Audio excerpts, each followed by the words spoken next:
everybody, it's Paige Evans and I'm so excited to be joining you here at the Crop and Create virtual event. I want to show you how to quickly and easily back a cut file, specifically this layered flower cut file, which you can get here for free.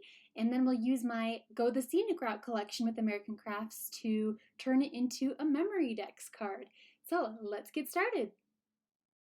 So first you want to download and open up the type of file that you need to use with your type of cutting machine. I have a Silhouette Cameo, so I opened up the Studio 3 file and I am going to cut the layered flowers from textured white cardstock.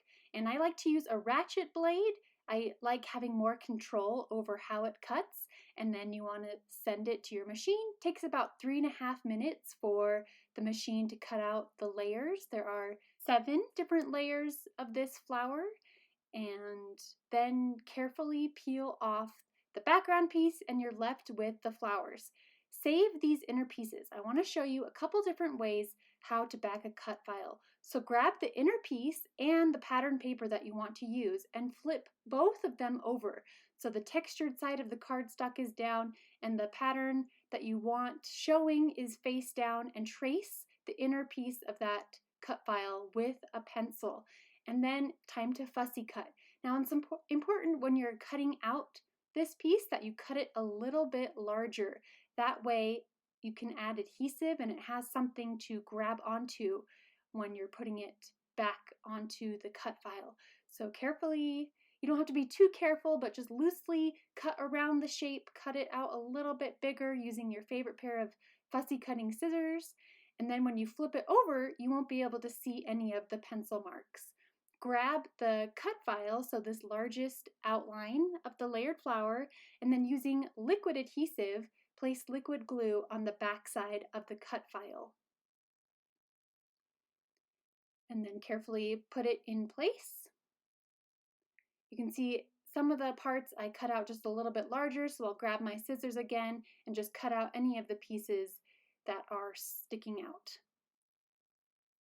One more time, grab the inner piece of the cut file and flip it and the pattern paper that you want upside down. Trace it with a pencil and then cut it out slightly larger. What I love about this is you can select where exactly on the piece of pattern paper you want showing. So the papers that I've chosen so far are kind of simplistic, but if you have part of a pattern paper that has a specific animal or icon or shape that you want featured inside your cut file, you can deliberately pick and choose where exactly to cut out the pattern paper. Once again, dab adhesive around. You can either do it on the back side of the cut file or around the edge of the piece that you are using to back the cut file, and stick them together. And that is how you back a cut file via the fussy cutting method, the tracing and fussy cutting. I want to show you an alternate method for backing cut files, which I find is faster and it's a little bit techy, but hopefully it comes across. So in Silhouette Studio, you want to copy and paste the cut file, and you'll move one of the shapes off to the side, and we're going to work with the one on the mat. Click on it, right click and ungroup. You might have to do this several times. Release the compound path, and then if the shapes aren't separate, you'll again have to ungroup. Delete the outer layer, so the original cut file you want to delete from all the pieces, and then select all of the inner pieces and group them, and then this just helps in a step down the road. Open up the offset panel, click on offset, and you want to make sure it's a little bit smaller than what is going to go behind the original cut file.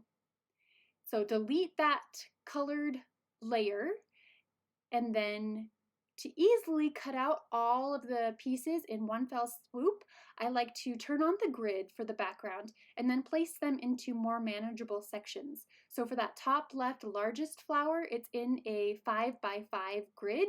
So I will cut a piece of pattern paper to 5 by 5.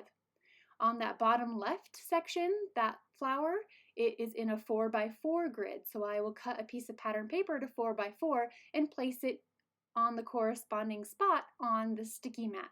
So I will cut out 6 pattern papers, put them on the sticky mat, and then send them to my machine. So here you'll see I'm cutting out the rest of my pattern papers. So I chose a rainbow of pattern papers from my Go the Scenic Route collection, going from red, orange, yellow, green, blue, and a dark blue. So I'm cutting that pattern paper to reflect what it was in Silhouette Studio.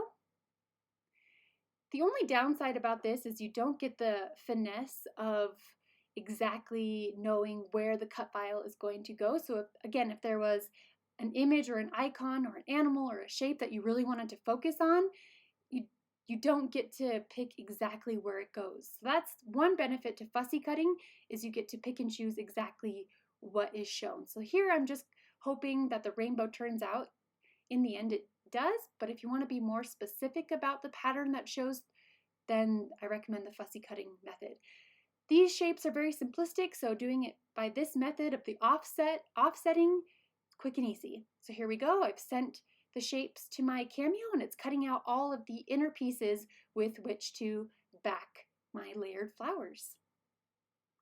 It's finished cutting, so I will peel the background pieces off the sticky mat, and then it's basically the same. So you'll grab the inner piece and then apply liquid glue to either the back side of the cut file or the outer edge of the inner piece and stick them together. I'll show you exactly how this is done. So I added glue to the outside edge, sticking the cut file on top, and then let it dry. The liquid glue I'm using is called Sticky Thumb by American Crafts. I also use Mono Liquid Adhesive by Tombow. Pretty much any liquid adhesive I think will get the job done. And you can see how much quicker this is. Instead of spending the time fussy cutting, having the machine cut out the pieces, it's just so much faster. It's not always possible. Sometimes it does take longer, but in this case where the pieces are all so similarly shaped, it works out faster. So here we go. You can rotate the layers to get as much of the color of the rainbow showing as possible. And then I'm just going to adhere the layers together with a dab of liquid glue on the backside center so that the petals can lift and bend and create the ultimate texture for what is going to be a MemoryDex card. A little glue on the back, layering it on top, and there we go. I've got my layered flower. So now I am curling up the edges, bending them again to create the texture and the dimension that I want.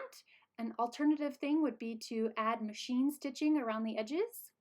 So these are the MemoryDex dies from Heidi Swap, as well as her super cute blush pink MemoryDex spinner.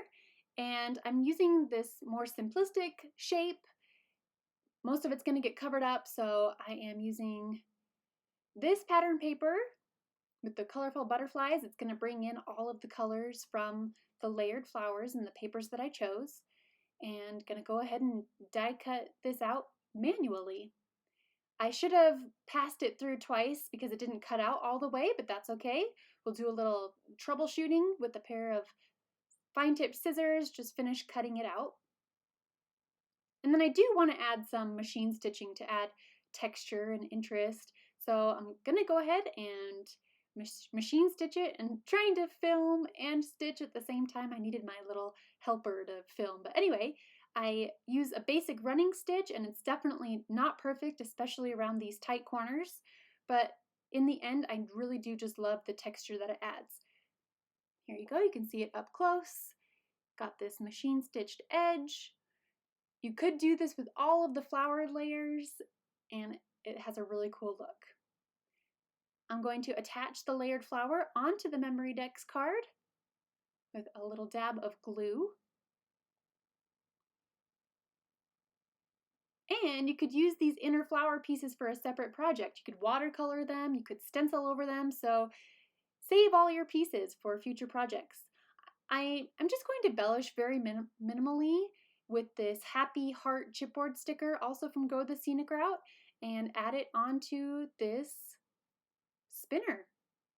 And that is the first card on this spinner. I hope you are inspired to use this layered flower cut file and create a MemoryDex card, and I hope you have learned how to back a cut file. Thank you so much for watching, and I hope you are enjoying the Crop and Create virtual event.